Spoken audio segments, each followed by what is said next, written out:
Solomonarii. What? Alright, quiet on the Oh, set.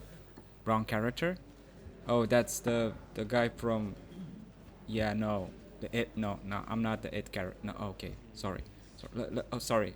We're gonna do it again. Okay, in three, two, one. Okay, let's go. Three, two, one. Action, right?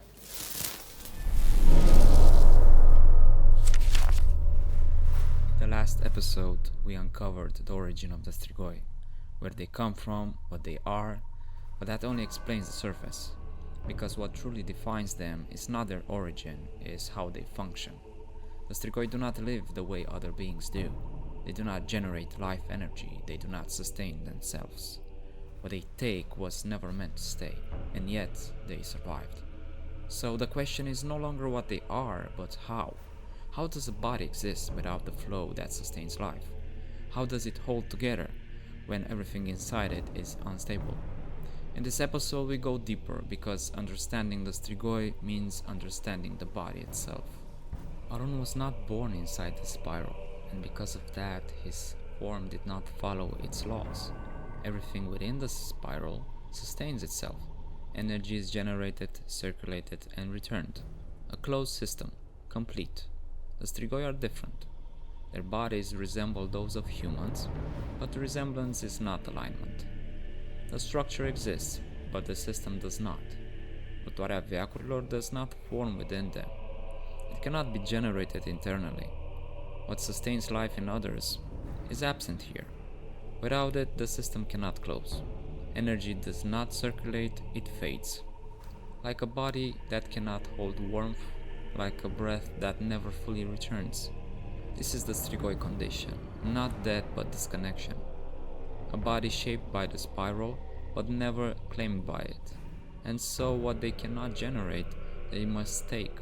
But once that energy is taken, it cannot simply remain as it is. It must be controlled. What the body cannot sustain must be stabilized. And this failure does not spread evenly. It concentrates along a single structure, the spine. In humans, the spine is a channel. Energy moves through it naturally. The body helps it flow. You don't feel it because it works. In the breath takers, this changes. The spine does not support the flow, it controls it. It is not a channel, but an instrument. Each vertebra acts as a resonance chamber, receiving, adjusting, and passing it through what is taken, because what enters the system is not stable. Fear, grief, desire, raw emotional states taken from others. Along the spine, this energy is processed step by step. Upper parts make it more precise, lower parts take in what's left, and the base, the system holds everything in place, the root of resonance. Here, remaining energy is compressed and grounded. Without this control, the system collapses, and when that happens, they lose control. The spine does not carry life, it makes it usable, and within that structure, each segment has its role. If the spine is the instrument, each vertebra is a chamber within it. In humans, a vertebra supports the body. In the Strigoi, it deals with energy. What enters the body is out of balance, broken, emotional, shaped by fear, grief, and desire. Each segment receives this energy and begins to refine it. At the center, the core holds the pressure. Around it, the flow is guided and adjusted. What cannot be used is removed. Step by step down the spine, the energy becomes more controlled. Without this process, everything falls apart. The vertebra does not support the body. It makes the energy usable. And all of this comes together for a single purpose, to sustain the flow itself. Until now, we covered the structure, but that's not enough. All of it is built for the flow, what we call vânătoarea veacurilor. It is not a single force, it is a sequence. 7 frequencies form a line, seen as color, each marking a stage of progression. When at rest, everything stays stable, balanced, contained. But when activated, it begins to move. Flow emerges along the line. Rotation forms around it. The structure becomes dynamic, and this motion gives rise to a vortex. It becomes the active state, a contained rotation of energy around the line. This is what sustains life, not structure but movement, like a breath, like a heartbeat, something that must continue or it stops. Everything depends on it, life, perception, even time itself. Without it, nothing continues. And for some, it is not a gift, it is a need. This flow is also tied to time, like I said.